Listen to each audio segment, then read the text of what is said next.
Hello, Scorpio, Sun, Moon, Rising, and Venus signs. Kamusta kayo? Sana po ay nasa mabuti kayong kalagayan. Welcome back po sa Star Tarot.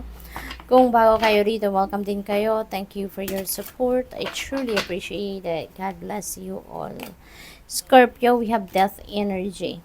Ayan. So, yung death energy is, this is a ending and new beginning, no? Energy. So, meron kayo ditong marirealize or may isip sa ngayon na it's about time na to create some change, no? Sa buhay ninyo.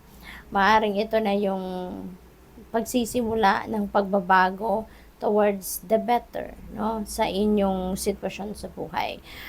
Pwedeng matagal na ninyong minamanifest or matagal na ninyong pinag-iisipan, pinagpaplanuhan na magbago or baguhin ang inyong sitwasyon, 'di ba? For the better. Kaya ngayon siguro magkakaroon na kayo ng opportunity, no? May mga posibilidad na siguro ngayon na dumating, no, sa buhay ninyo na ito na yung tamang timing, 'di ba? Para mga magawa na ninyo or unti-unti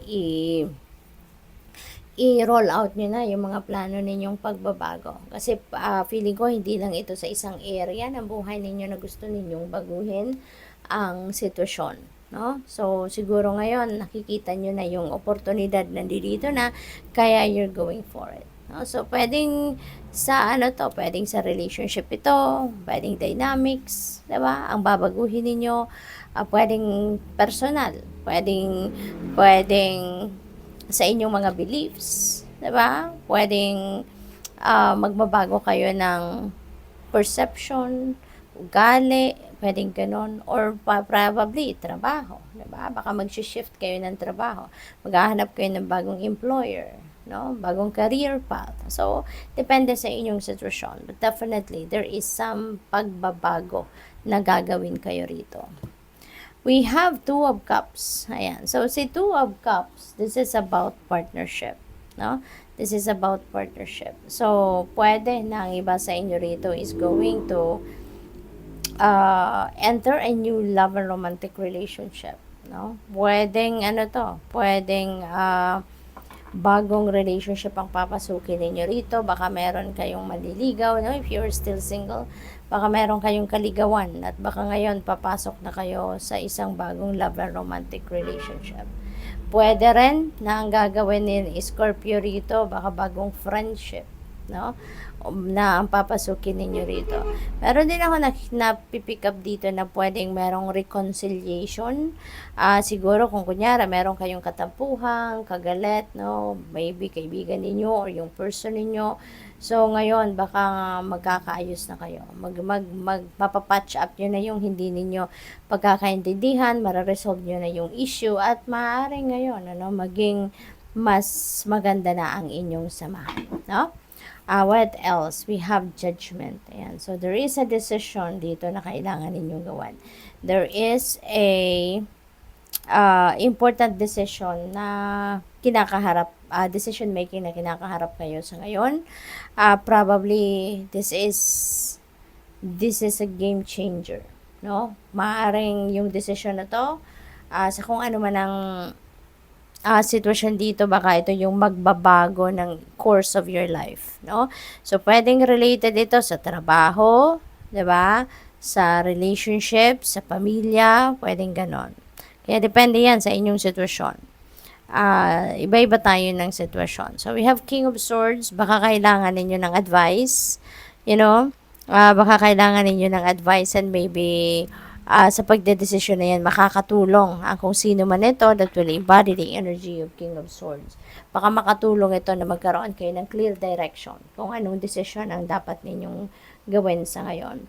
Pwedeng professional advice or professional opinion ang hahanapin ninyo rito, no? So, pwedeng ganun. Pwede rin na ang desisyon na kailangan ninyong gawin dito, if you are, siguro baka may promotion dito na ino-offer sa'yo, no? Baka yun ang pinag-iisipan ninyo, yun ang kailangan ninyong pagdesisyonan. Kaya nyo ba yung responsibilidad of a leader, no? At maaring yun ang gusto ninyong pag-isipan, no? Sa ngayon. So, good luck. Tingnan natin kung ano pa yung mensahe para sa'yo.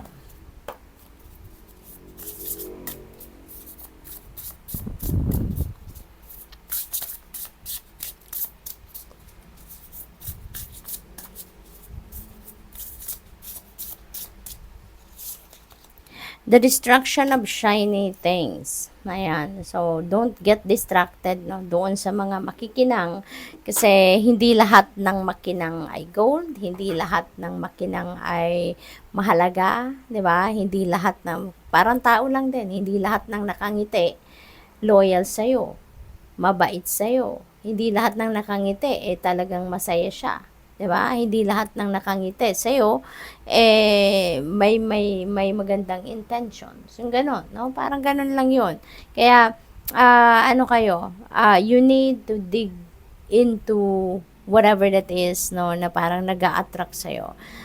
Pwedeng opportunity yan. 'Di ba? Parang too good to be true na opportunity. So, huwag kayo basta-bastang maniniwala agad. 'Di ba? Kasi ang dami nang nambubudol sa panahon ngayon. Kaya huwag kayong masyadong magtitiwala agad-agad sa kahit anuman, no? Kailangan alamin nyo muna, i-research nyo muna, alamin ninyo mabuti, magtanong kayo, 'di ba? Para talagang mahanap ninyo yung truth, no, of whatever that is. Kaya focus kayo sa kung ano man ang offer na nandiyan dyan. Pag-isipan mabuti before you jump into it. Okay? What else? You are magic. Wow.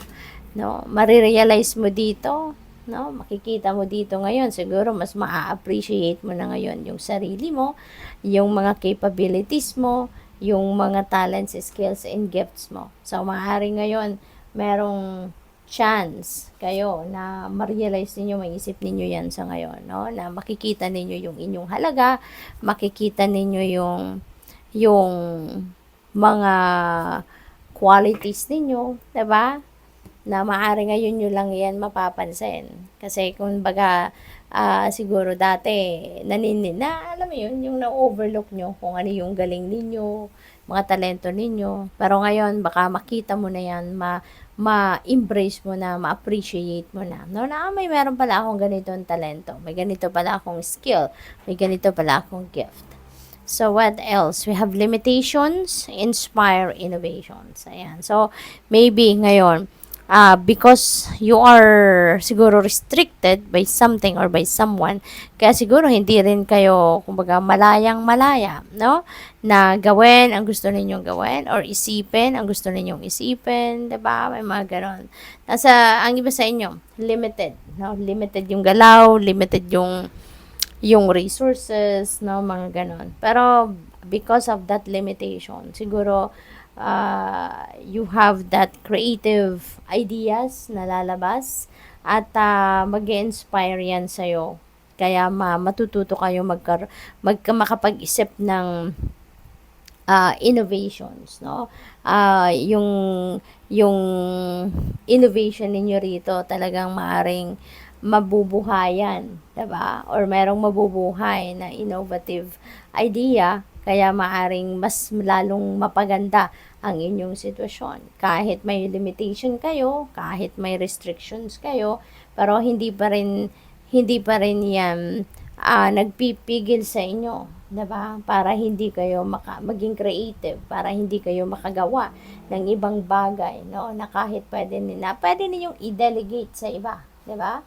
Not necessarily na kayo mismo yung gagawa, pero pwedeng mag-delegate kayo ng trabaho sa iba. So, what else? We have you are living poetry. Ayan. So, siguro talaga, Scorpio, you're very artistic, you know, at baka kayo ay isang makata, 'di ba? Baka very poetic, no? Meron kayong ganun, mga matalinghaga kayo siguro magsalita. Pwedeng yung ninyo yan, yung talento ninyo yan will be on display din sa ngayon, 'di ba? So, baka yun ang pwede ninyong pagsimulan ng kunyari bagong endeavor ninyo, 'di ba? So, good luck. Thank you for watching Love and Light. Namaste.